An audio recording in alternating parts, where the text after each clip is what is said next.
pitié. Alors on va commencer la vidéo comme ça, pitié. Par pitié le Real Madrid. Là c'est officiel, finale Classico, Real-Barça. Et là vous connaissez, la tension va monter. Le Real Madrid doit prendre sa revanche. Le Real Madrid ne doit pas se faire humilier à ce moment-là. Alors vous connaissez, avant chaque Classico, j'ai tendance à parler. J'ai tendance à en faire des tonnes et des tonnes. Mais là pour ce Classico, je vous le promets que je ne parlerai pas. Je veux juste l'observer comme ça, mais je demande juste aux joueurs, ayez pitié de moi.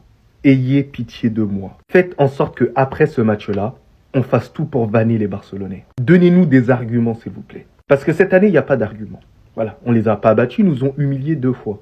Voilà, ça fait mal quand même. Donc eux, dans leur mental, c'est quoi? Jamais 203 dans leur tête. Mais il va falloir barrer tout ça, les gifler comme il faut là. Donc pour moi, et ça reste mon humble avis, ce match va être historique. Donc c'est-à-dire on ne devra rien lâcher à ce moment-là. Kylian Mbappé, Vinicius, Bellingham, Rodrigo, bref, tout le monde. Pitié. Par pitié, les gars. Écoutez-moi. S'il vous plaît, gagnez. Gagnez, les gars. Permettez-moi de faire un débrief où je vous sauce. Ça à toi. Comme a dit De Bruyne, je veux pas. J'ai pas envie. Je veux pas de ce match. Laissez-moi tranquille. Non, parce que lui, là, quand il nous rencontre, on dirait on lui doit de l'argent. C'est bon. Laisse-nous tranquille. Après, s'il peut avoir une liste de blessés, je vous mens pas. Je dis pas non. Genre lui, surtout lui, s'il vous plaît, surtout. Même lui, en vrai, s'il pouvait être chez le coiffeur pendant le match, je dis pas non, moi. Après, s'il te plaît, Carlo, si tu peux t'inspirer ce jour-là et mettre Hendrik titulaire, vu que c'est la Coupe du Roi, s'il te plaît, por favor, nous, on dit pas non. Parce que j'aimerais bien voir Hendrik Djoufara le Barça. Comme ça, il va te montrer qu'il est capable de jouer titulaire, en fait. Parce que je vous jure hein, que contre le Barça, c'est limite mon seul espoir. Parce que la noisette, là, moi, on sait il va célébrer comme ça, il va être 6 fois hors jeu. C'est pas la peine. J'avais juste envie de mettre sa tête. Voilà, j'espère qu'il sera pas titulaire. Salut les Madrilènes, ça va? Vous avez pas pensé à nous? Même pas un peu. On est en finale, on est en finale, on est en finale. La bonne nouvelle, ce n'est pas seulement que le Barça soit qualifié pour la finale, mais c'est parce que on va retrouver nos voisins chéris. Les 2 dernières fois qu'on s'est rencontrés, comme on dit, ça a fini en canage. 4-0 chez eux au Bernabeu et 5-2 en Arabie Saoudite. Cette fois-ci, la finale, ça sera assez vite. Même si vous voulez, mettez ça sur la lune, on va les taper correctement. Victoire du Barça 1-0 face à l'Atlético pour se qualifier en finale de la Copa. Aujourd'hui, le Barça a décidé de faire le Arambol. Le match aurait pu et aurait dû être plus de 1-0 en faveur du Barça. Mais on a raté énormément d'occasions. Après son deuxième mi-temps, le jeu était totalement décousu. Il y avait beaucoup de... Et franchement, les joueurs, il manquait même les passes faciles. On sentait qu'ils étaient un peu stressés. Mais quand même, on a été sérieux défensif. Sorlotte, il est venu avec sa tête, on dirait il a mangé frigo. Il a marqué en jeu. Oh non, j'ai rêvé que j'ai marqué face au Barça. Aujourd'hui, tu n'as pas rêvé. Macrocéphale. Aujourd'hui, le Barça s'impose 1-0 grâce à Ferran. Non, le requin, El Tiburon. Seigneur, si on avait dit que Ferran allait nous sauver à plusieurs reprises cette saison, j'allais pas y croire. J'allais pas y croire. Mais comme les choses sont faites, je tiens à vous dire quelque chose. Ferran est fort que Mbappé. C'est le meilleur joueur du monde. Il n'y a rien à dire. C'est le meilleur joueur du monde. L'Atlético, on savait très bien qu'il venait pas jouer. On savait très bien. Mais on savait pas qu'il venait faire catch aussi. En tout cas, tout s'est bien passé, même s'il y a des choses à dire sur le contenu du jeu. On a eu beaucoup d'occasions, on les a pas converties. Les joueurs, ils ont fait des mauvais choix à certains moments qui auraient pu nous coûter cher. Mais heureusement, on s'en sort. Et avec un clean sheet, on est qualifié. Rendez-vous le Messi à vous. Ce que vous n'avez jamais vu là, on va vous montrer. Visca Barça! Ouais, allô? Ouais, on affronte le Real? Pour la 3e fois? Ah, ils veulent encore? On leur met combien cette fois? 6? Ok. Ça sera finalement un classico pour cette finale de Coupe du Roi. Encore sur une finale. Donc vous voyez les enjeux cette année. Cette année, on aura le droit à 4 classicos. 2 en Liga, une en finale de Supercoupe et un en finale de Coupe du Roi. Et potentiellement une finale de Ligue des Champions également. Donc tu peux les rencontrer 5 fois. C'est le maximum possible sur une année. Très honnêtement, je m'en lasse pas. C'est des classicos. L'année passée, on a perdu 3 fois contre eux. Donc j'ai hâte de me venger. Jamais 203, vous connaissez le précepte. Pour ma part, la théorie continue bel et bien. On est toujours dans le train. La théorie des 5. On est encore en liste pour la Coupe du Roi. On a déjà la Supercoupe, la Liga, la Ligue des Champions et la Supercoupe de l'UEFA à aller prendre. Si tu remportes cette Ligue des Champions, tu fais 5 titres en 2025.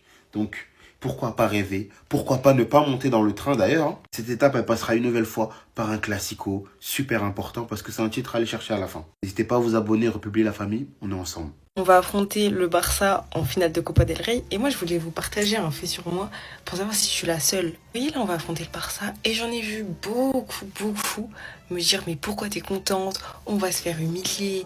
Je sais pas quoi. Et en fait, ok, dans les faits, le Barça a un meilleur jeu que le Real Madrid. Dans les faits, on s'est fait tarter au dernier Classico. Genre, j'ai des yeux, je vous jure, j'ai vu comme vous. Mais en fait, moi, je suis atteinte d'une maladie qui s'appelle le clubisme. Et je peux pas me dire, genre là, on va affronter le Barça et je pense qu'on va perdre. Genre, pour moi, en fait, le Barça et l'Atlético, quand je les affronte, genre, pour moi, dans ma tête, en fait, on est obligé de gagner. Genre, c'est pas comme les autres matchs. Genre, je peux les analyser avec un peu plus d'objectivité. Oui, je sais qu'on n'est pas en forme, qu'on joue mal, qu'on n'a pas de jeu. Ça, je vous le répète à tous les matchs. On n'a pas de système de jeu, on pue du cul, on n'a pas de défense. Il n'y a pas de souci. Mais je m'en fous, en fait. Ils doivent se sortir les doigts du cul. Ils doivent inventer un football qu'ils n'ont pas inventé depuis le début de saison.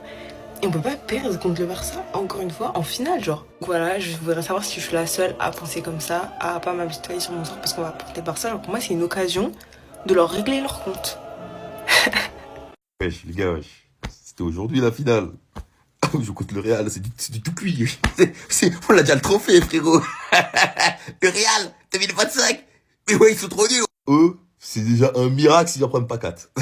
Le Real, s'ils en prennent pas 4, ils peuvent s'applaudir mutuellement dans le vestiaire. Vini nous fera une petite danse avec l'autre, le Black Barbu, là, Rudiger, là. Ils nous feront une petite danse dans le vestiaire pour nous faire rire. Contre la Sociedad, il transpirait, Rudiger, sa langue avait touché le sol comme si il avait fait 4 mois de jeûne. Il veut jouer contre les grands frères, Marvalo, mais arrêtez les gars. Je ne dis pas qu'on va le faire, mais on peut rêver de gagner tous les titres cette saison. On a déjà la Super Coupe.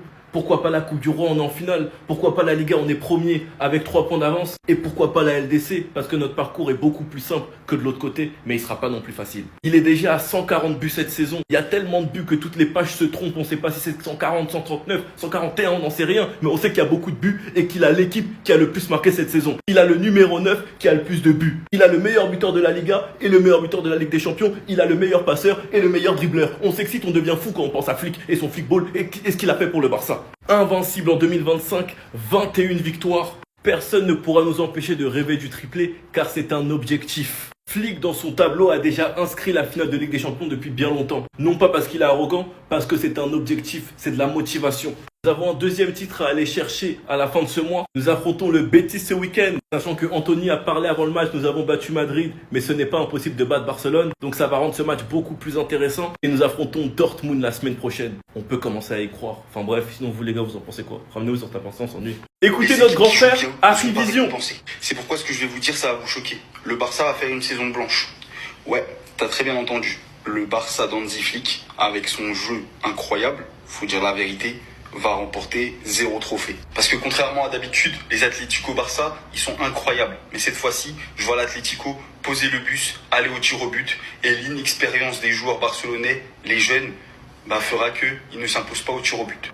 On les a seulement battus 1-0, mais eux ils prennent pas 4 ou 5 buts contre nous. Ils ont 0 tir dans le match. 0 tir dans le match.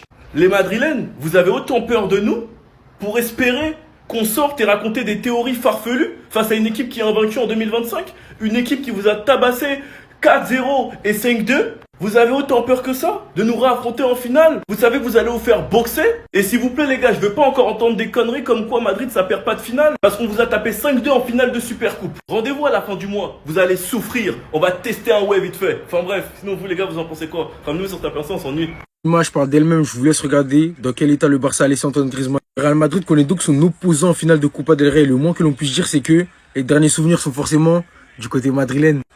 Attention les gars, rendez-vous le 26 avril à Séville, ça va barder. Mais petite blague à part, ce Barça est vraiment impressionnant en 2025. Les statistiques parlent d'elles-mêmes. 21 matchs, 0 défaite. Le Barça n'a tout simplement pas perdu en 2025. Je me demande sincèrement qui va pouvoir mettre fin à cette série.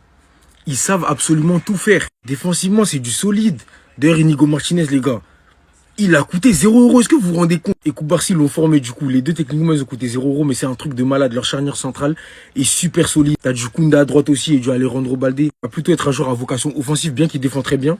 Il va être porté vers l'avant. Mais c'est ce qui te permet en outre d'avoir un équilibre. T'as Koundé à droite qui est plus défensif qu'autre chose. Et Badé qui monte et qui, voilà quoi. Et défensivement, c'est du solide. Au milieu, c'est du très très lourd. Ils ont d'ailleurs le meilleur milieu du monde, Pedri. Ils savent garder la balle. Offensivement, ils punissent absolument toutes les équipes qui sont sur leur passage. Je me pose donc la question de savoir qui va arrêter ce Barça. Qui va mettre fin à cette série d'invincibilité en 2025? J'ai ma petite idée, mais on est à l'abri de rien. Tout ce qu'on sait, c'est que le Barça est en lice pour absolument tous les titres pour lesquels ils jouent. Pour remporter la Super Coupe d'Espagne, ils sont très très bien partis en Ligue des Champions. Ils sont premiers en championnat. Et la finale de Copa del Rey, franchement, c'est fort. On peut que applaudir et respecter. Donc globalement, maîtriser ce match face à l'Atlético, qui était pas de taille tout simplement. Ce qui explique la mine de Antoine Griezmann. Après, c'est toi qui as choisi, frérot. Tu joues au Barça. Et chapeau, chapeau. En tout cas, comme je le disais, rendez-vous le 27 avril. Un classico de plus. Je pense qu'il y en aura encore. Le 11 mai, j'y pense. Finale de Ligue des Champions, pourquoi pas. Tout est possible. Barça-Real. Le classico. Le football est de retour au top. En tout cas, on prend énormément de plaisir à regarder cette équipe. Restez sobre, abonnez-vous les gars, ça trappe. Ils ont humilié Lionel Messi. Là, ce que je vais vous montrer, vous n'êtes pas prêts. En plus du fait que Los Angeles FC gagne ce match à 1-0, signant une victoire absolument pas déméritée, même si l'Inter de Miami a bien joué de son côté aussi. Mais le plus grave dans tout ça, c'est ce que lui a subi aujourd'hui. Regardez bien ce que les supporters du Los Angeles FC sont venus afficher en pleine tribune. Pour ceux qui ont reconnu, c'est Pessi, la version de Messi dont tout le monde se moque sur X depuis des années maintenant, où tout le monde littéralement rigole sur lui. Les enflures, ils sont venus afficher ça normal. Moi qui pensais par certains moments qu'on manquait de respect à Ronaldo en Arabie Saoudite, mais là c'est vraiment le comble. Sauf que là il y a un truc qu'ils ont oublié, c'est qu'il y a un match retour à cela, et que leur équipe domine à peine de 1-0. Parce que ça, lui, il va pas l'oublier. On est d'accord au bout d'un moment que le trash talk fait partie du football, qu'il en faut forcément pour pimenter le football. Mais au bout d'un moment, que tu sois pro-Ronaldo, pro-Madrilène, ça, je vous le dis les gars, c'est un manque de respect. Sachant que Messi est reconnu, comme vous le savez, pour avoir des problèmes d'autisme, venir afficher ça devant lui comme ça, c'est des enflures en vrai. Non, vraiment, en vrai, c'est vraiment des enflures.